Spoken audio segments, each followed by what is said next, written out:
Hello and welcome to exactly what you saw in the title. I'm your host and sometimes referee, Zach Stat Pearson, and I'm joined by the leader of the free men of House VA, a one Corey Troy.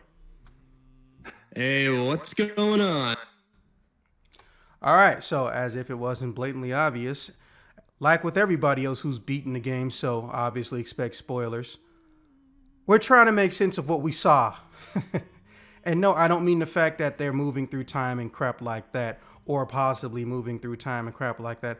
I mean making sense of what kind of game is. We're trying to confirm/affirm the status of Final Fantasy VII Remake. So I'm going to be giving my ideas to you guys and, of course, Corey. And he, because you guys can't be here all at once, is going to give me his feedback or if he kind of sort of agrees with what I'm going with. So, don't expect this video to be too long. But first, let me switch to voice activity because I am not going to get a finger cramp holding down the shift button.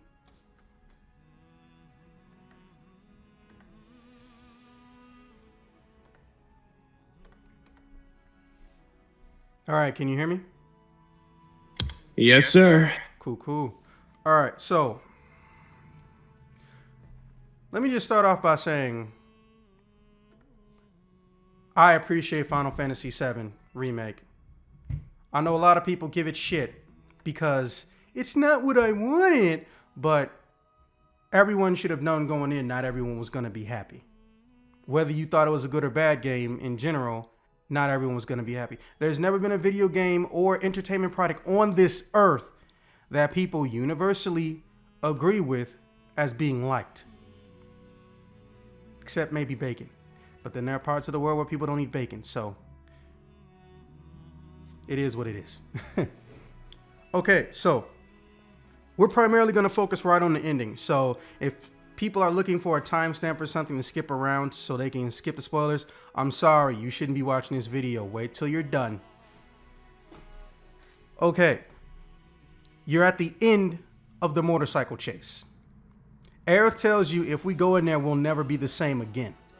Or we will never come out the same again. Something of that effect. Now here's the thing about that.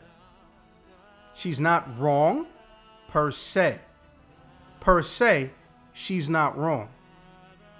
But here's something that people need to remember. The wills are basically some form of planet-based entity that doesn't like the idea of what has already happened being altered or changed. Think about that for a second. They're already harassing Aerith and have been doing so for years before Cloud shows up. If that's the case, genuinely, if that is the case, what did Aerith change or let be changed before the whole game even took place? Furthermore, let's speed forward back to that motorcycle chase. When you step in there, when you scan everything, you find out that those beings are beings, besides being reminiscent of Kadaj, Lowe's, and the other guy from the Final Fantasy VII Advent Children movie, but everyone assumed it was Cloud, Tifa, and Barrett, which doesn't make sense because Barrett never had two gun arms. They assumed that these were fate or the destinies, the wills, manifestations meant to help stop you from changing fate, aka destiny, whatever you want to call it. In fact, I'm not even sure if fate and destiny really have a different definition. Might look that up later. But I'm gonna just say the wills because that's the name that we're given. You beat that thing. Now, one of the things I found strange is that Sephiroth keeps saying throughout the whole game he needs Cloud to help him alter and change the future because he doesn't like the outcome. But he never explains to Cloud how he's going to do this. Unfortunately, it's blatantly obvious this is a story set up that is meant to pay off at a later time. But the fact that they set it up this early is weird. When Sephiroth is controlling Cloud or he's going to have Cloud do his bidding, he calls him his puppet.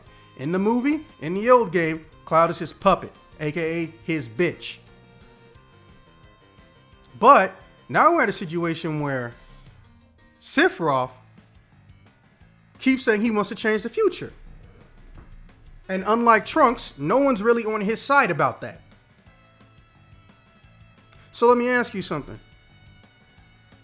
This Sephiroth keeps saying he wants to change the future because he doesn't like the outcome.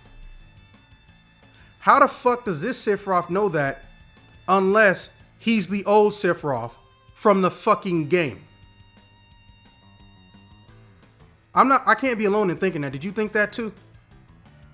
I think it's Sephiroth from Advent Children. I think this is like, or at least that would count as, that would the still count events. as, yeah, that would still count as Sephiroth from the old games because Advent Children is canon to the game.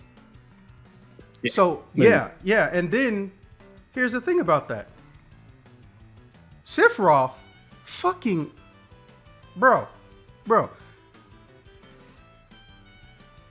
He even talks to Aerith on very rare occasions like she knows what's gonna happen.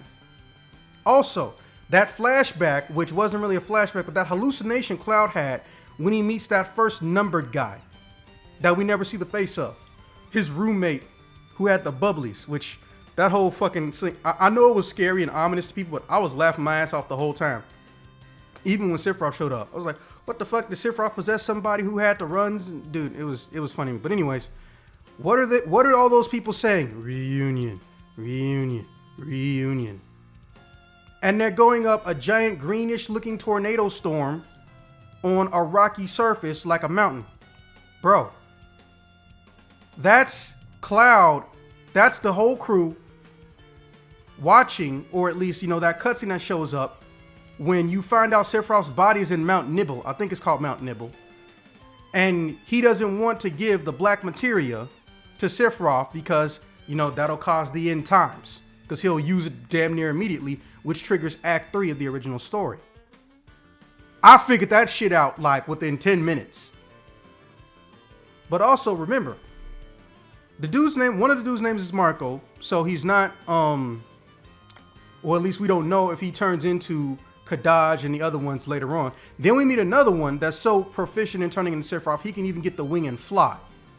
Because basically, you know how it goes. Sephiroth is never actually there anytime you see him early in the game. What happens is he's controlling a puppet. But Cloud more than likely can see the puppet because he got that Mako shits. And when I say Mako shits, what I'm really saying is Cloud has he's been infected by the live stream in such a way that he's easily manipulated or controlled. That's how it works. The reason Shinra or soldiers within Shinra can practically not do squat to Sephiroth is because he can manipulate the live stream that's within them. Now, how he learned this, how he does this is never actually explained in any continuity. There's never even a true explanation as to why Cloud, to my knowledge at least, because hey, it's been a while since I played the old game, I'm not gonna lie, why Sephiroth can manually control Cloud. All it says is that Sephiroth gained the power to manipulate the live stream or to live outside the live stream. And Aerith even confirms that he can exist outside of the live stream.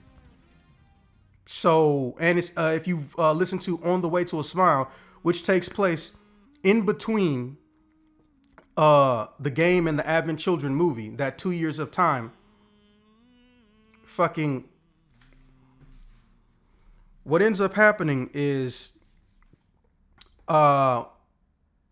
Jesse, Biggs, Wedge, and Aerith all end up in the live stream because they're dead. Aerith is special because she's a Cetra. Or at least it's implied she's special because she is half Cetra and she is half traditional human being. So, excuse me. So, when Sephiroth shows up, it's already confirmed that even though he's dead, his memories are damaged. So, he remembers Cloud killing him. He knows Cloud killed him. He knows he hates Cloud.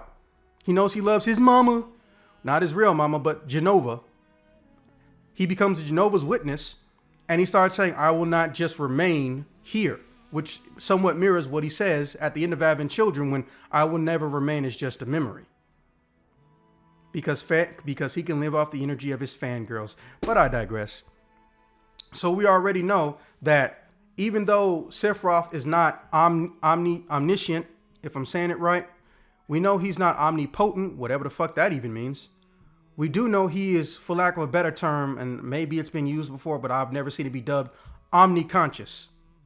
No matter what state of being he is in, he is fully aware or fully conscious of his own being and existence. Dead, he's still conscious. Alive, he's conscious. Controlling someone, he's conscious within them. So, I don't know. I don't have a term for that. Nigh immortal, but omniconscious may work just as well. So, if that's the case, that just means that after having children, that Sephiroth went back into the live stream. But here's the weird thing. Remember, Kadaj and his little buddies, for some reason, they could literally absorb materia into them. Now, I'm not going to use Phoenix Down logic because Phoenix Down logic is still weird and confusing, especially depending on which Final Fantasy games you play. But let's say, for example, Sephiroth absorbed a materia that was related to time. The time materia, the hate, or maybe the haste materia too. Well, actually, no, I don't think there's a time materia in OG7. No, in 7 Remake, because the way they did it was I don't know, did you play the original 7? I did. Okay, so you remember, spells didn't magically change when they leveled up. They just got a stronger version of their old spell. But in this game, haste has time and stop on it. So it's like a combo materia almost.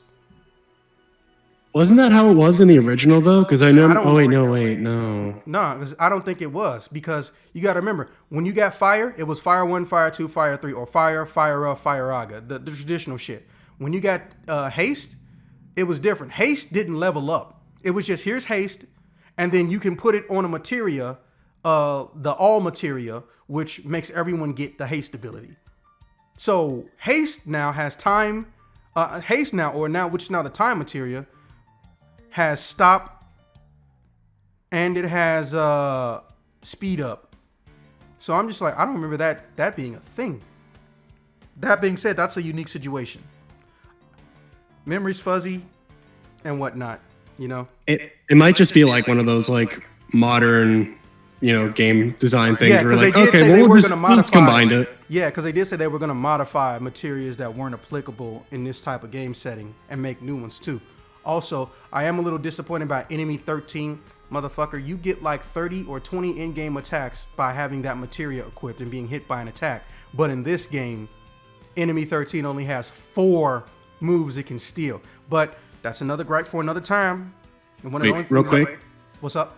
Time actually in the original 7 has haste, remove, and stop, each for different levels of its thing. So time is tech. That one was just a unique situation, and that's pretty cool, actually. All right, so get back onto it. What if he just absorbed a summon materia, or a time materia, or some other type of materia, so he can basically reform himself? Genova cells exist. So who's to say the Sephiroth we fight? Because remember, there's 3 bodies. There's Marco, the guy who takes the Genova body from the building. And then there's actual Sephiroth. And we know it's actual Sephiroth because, well, actual Sephiroth, or at least the bodies, they can make themselves look like Sephiroth. But in this case, Aerith knows that that's actually Sephiroth. Because in my gate version of the game, because, depending on if the girls like you or don't like you, when you're fighting Sephiroth at the end, who shows up changes. I don't know how I did it. It was an accident, but Aerith likes me the most. I wanted Tifa. I put in time for Tifa because I was under the impression Jesse would die. Now I'm torn because apparently, motherfucker, Jesse's alive. So I got Aerith, then Tifa in that order. Right? Now, when Aerith shows up, Cloud says, Aerith, he's powerful. He might beat us or something like that. And she says, so what? Screw him. First off, they should have made her say fuck him. That would have been cold-blooded. So, anyways, fucking the way I look at it,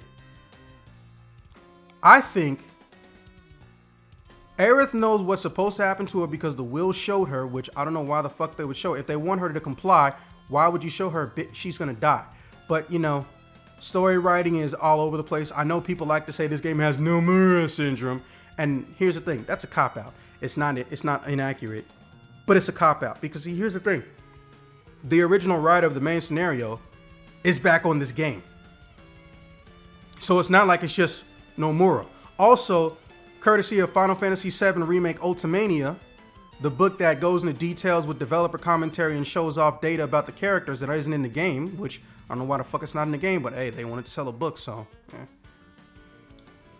We learned that the will's purpose was to show that the story is going to be altered or changed, and it being altered and changed and having a reason. But their involvement is going to be less over time because their goal was really just to show people we're going to do things different. Now that could mean any fucking thing, especially since they just now started concept development for game 2. So we don't even know how heavily the wills will and will not be involved.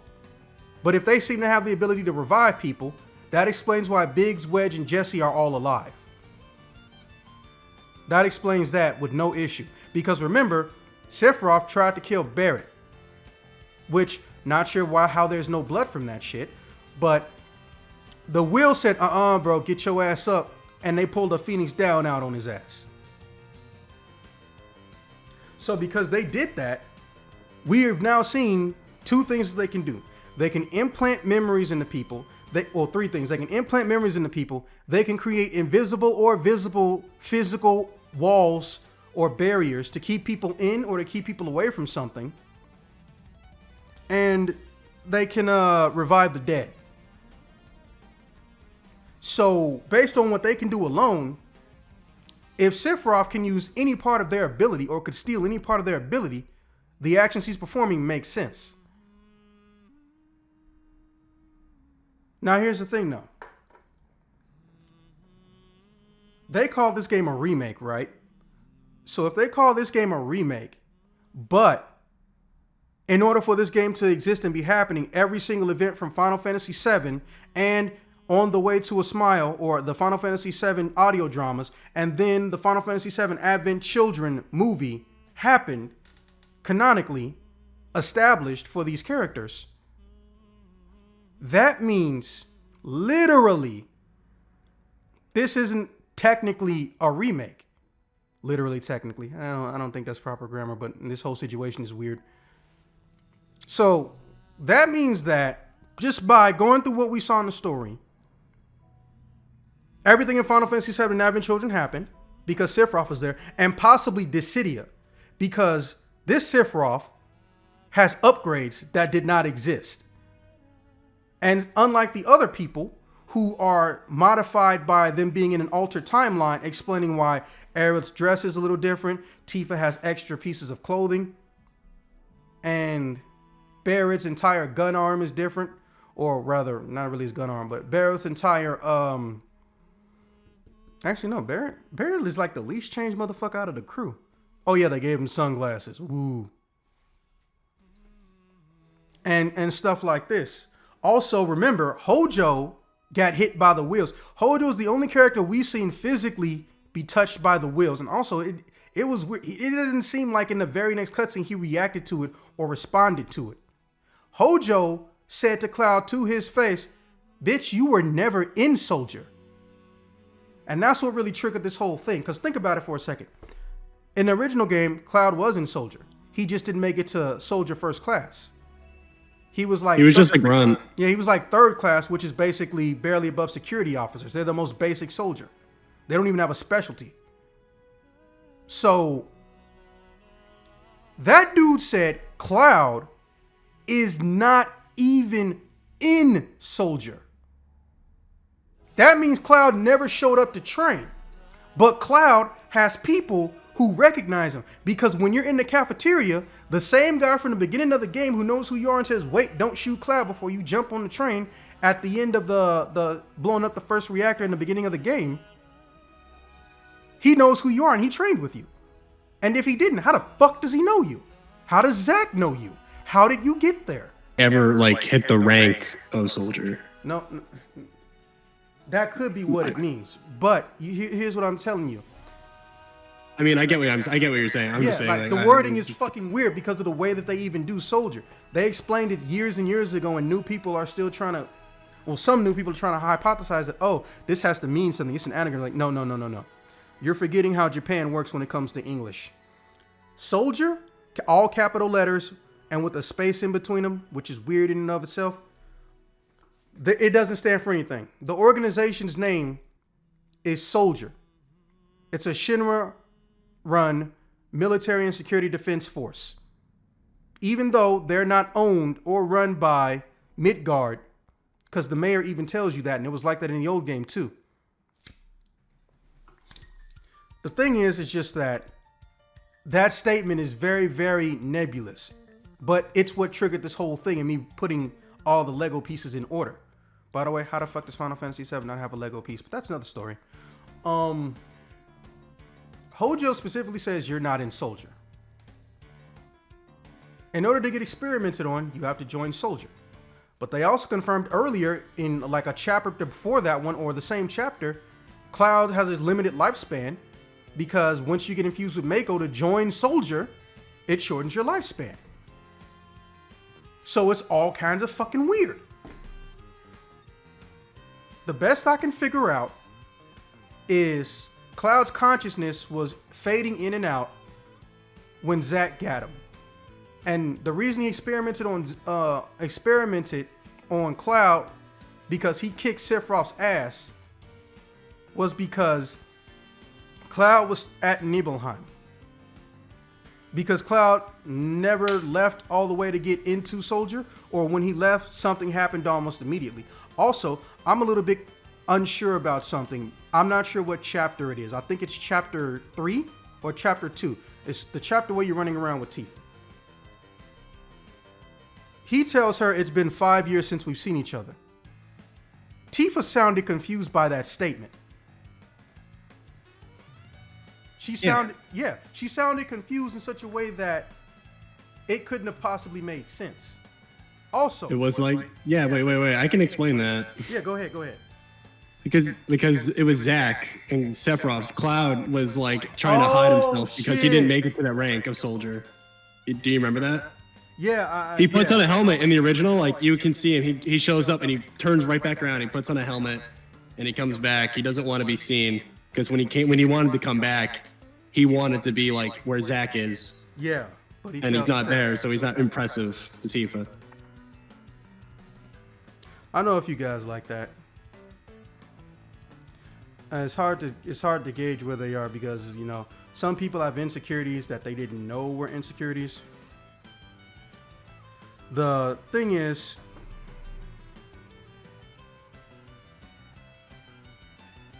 excuse me, people trying to bug me about the ET video from Phantasy Star, which, don't get me wrong, you know, I get good comments, I get bad comments, but look, I told Dylan, I can't look at everything, man. If you can summarize shit or if you can answer shit yourself, go right ahead. But I specifically told him not right now because I'm in the middle of this. Anyways, okay, I get that now. That makes sense. But see, here's another thing. We know because we played the old game. Eventually, Tifa has a flashback basically explaining that the only reason she found Cloud was because he was still stumbling and walking around Midgard once he got into an entrance. Because Zack told him to keep going forward or something of that nature, and he just kept walking. And then his brain kicked in. Okay, so when we saw Zack, I think what the game was trying to show us, because that shit was confusing for everybody, this was the scene where Zack got Cloud into Midgard. Zack now lives through it, and that's what created the explosion. In fact, for all we know, that explosion could have been the thing that triggered the Fates getting involved with Midgard. Because remember, basically, you could tell by the cutscene, Zack can't see all of that black smoky shit. He doesn't go, what the fuck? Damn, shit look like China smog. You know, something like that. He's like, huh, I'm almost home. Whoop-de-doo, gonna go find my girlfriend. And if I'm lucky, she doesn't hate me too much. Blah, blah, blah, blah, blah. That kind of thing. Wait, you said he didn't see it? No, he didn't. He doesn't actually notice it. I thought he did, because Nope. he did interact with Aerith before this, so I thought maybe. Okay. Yeah, well, see, here's the thing, though. We don't know when the will showed up to fuck with Aerith. But if remember, she's in Midgard where she's supposed to be, then that inherently means that they have less of a reason to fuck with her because that's where she's supposed to be at this point in time. So anyways, that explosion goes off and he's unconscious. And then we see the whole white area or barrier shit, which I don't know if that's supposed to be symbolism or if it's supposed to show that, oh, they just accidentally, because they left Midgard, they walked through into the alternate timeline. And at the same time that they walk through the alternate timeline, Zack is walking through an alternate timeline heading towards Midgard. So now there's going to be a timeline where Zack entered Midgard with Cloud, or they're showing us the past and the future at the same time. This could be how Cloud got into Midgard, implying that Zack got him in there, but at some point Zack lost track of Cloud. So for all we know, Zack could be in, I don't know, Sector 3, Sector 4, looking for Cloud, even though he said he was going to head to, Sector 5 because that's where Aerith was. Also, I think cell phones exist, but they do exist, we know that. But technically, the crew doesn't have a cell phone yet. Or at least there's only 2 members that have a cell phone. And that's going to be weird because Biggs, Wedge, and Jesse are alive. Now, the other members of Avalanche, which you see on the board, the dart board, and you also see in the special cutscene where both the girls hate you with Barrett, we don't know if they're alive, and Barrett even says he doesn't know if they're alive. Somebody should have Barrett's number. So if they have Barrett's number, why the fuck don't they call him at some point in time? They're gonna get a cell phone in the game. That's how the shit works. He's gonna try to contact Marlene.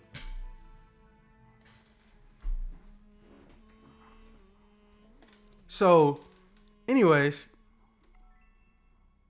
where was I? Oh yeah. So I think that, well, besides that cutscene being confusing as shit, I think that's what I would like to call a Nomura moment. Because it's a cutscene meant to just show characters and doing things symbolically that looks like an anime opening, so to speak, or anime outro. But it doesn't follow any logic or bearing with the weight. Like when you watch an intro to 2 characters and somebody is falling up into the sky and they're perfectly fine with that. And one person is falling down into the ground and then the world disappears and it's all blackness and shit, like symbolism shit. But it's still fucking confusing. It really is fucking confusing. So that's why I'm not really focusing on Zack. But based on what I have and the fact that Sephiroth experienced everything already, I don't think this is actually a remake. Because for it to be a remake, that Sephiroth can't be there. Excuse me. I think this should have been called, but they probably wouldn't have thought of it, or people wouldn't have made fun of them for it, Final Fantasy VII, the pre-sequel. Because because this is both a prequel and a sequel at the same time. Sephiroth, the synopsis, which they can't even tell people about, is very simple. Sephiroth is trying to alter the events that happened in his own timeline to survive and win and take over the planet, or just become a god of the planet, and then still we don't know what he would do after that. That's what I think. Because there is no reason for Sephiroth to already know what he knows. There is no reason other than that one has already experienced it. And the game implies it, only in very small fragments of sentences, but they imply it. Also, if you know anything about the Ultimania, you know for a fact that Sephiroth is not the Sephiroth of that timeline, which is scary to think about, because now that means that these group of Final Fantasy characters have to deal with a pair of Sephiroths, Sithrai, I'm not sure what the plural is on angel in Italian. I think that's the language, or angel in Latin, which is what Sephiroth is. But they got to deal with two of them. And that's scary to think about. But there's also some cool possibilities. What if he tries to merge with that Sephiroth? Sephiroth gets his fucking memories and shit, and he's like, no, man, shit don't work out for us. And now you got a playable Sephiroth on your side. Bro, that would be the coolest shit ever. Oh, dude, we're totally gonna get a scene with like them talking to themselves, and it's gonna be like the weirdest shit. I know, and that's one of the things people don't seem to realize. There are two Sephiroths in this timeline. Also, let me remind you of one of the earliest cutscenes in the game. Like, first 2 hours, I think. Remember, Cloud is sitting on the ground in an all-white room. Another Cloud is off screen and you can only see the bottom of his pants and shit, talking to Cloud. And he's telling him, you need to be ready or some shit like that. I can't remember because it's so early in the game. I even have trouble finding that cutscene and shit. But he tells him this shit and he's like, who are you? And he's like, you don't know who I am? And it's not Zack, because remember, Zack and Cloud's outfits, especially in this remake, have distinct differences. And the only reason I really know them is because remember, those differences show up when they do the full body shot of Zack. He has a weird cutout section in his pants where he's got extra padding stitched. His boot collar, or his boot color, is a little bit different. And Zack's sword still has the gold trim on it. Or no, it didn't have the gold trim on it, but it was a little bit cleaner. And he's got two actual shoulder pads on, where Cloud, pauldrons is what they're called, sorry. And Cloud has a makeshift pauldron that isn't in any form of regulation. It's like as if someone just made that second hand for Cloud. And their gloves are completely different. I was gonna say that cutscene, you can find it. It's right before he wakes up in the church. Find that for me because I want to watch it again, if you can, please. But yeah, okay. So based on what I told you, do you have your own different theory, or do you think that we're in a pre-sequel where there's two Sephiroths? Sephiroth. I like the idea of requel, like a remake sequel. Oh, like I'm pretty sure. That's I mean, a like, good term. We're gonna put that in a hashtag somewhere. Requel. Yes. No one's using it. The Maximilian dude thing. Someone in the comments said requel. He's like, yeah, requel. So that's where I got that from. Hey, you're making it popular, so it's Corey's word. God damn it. I agree with pretty much everything you've said.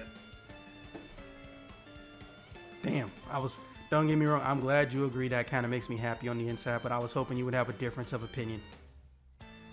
We have similar opinions on a lot of stuff, I think. Yeah, that's true. Damn you, you're actually partially cool, not just a dork. Okay, well, that being said, gonna bring this short video to a close and try to get you guys some background footage because I can actually capture everything despite what the PlayStation 4 Pro doesn't want me to get. All right, I will see you guys when I see you guys.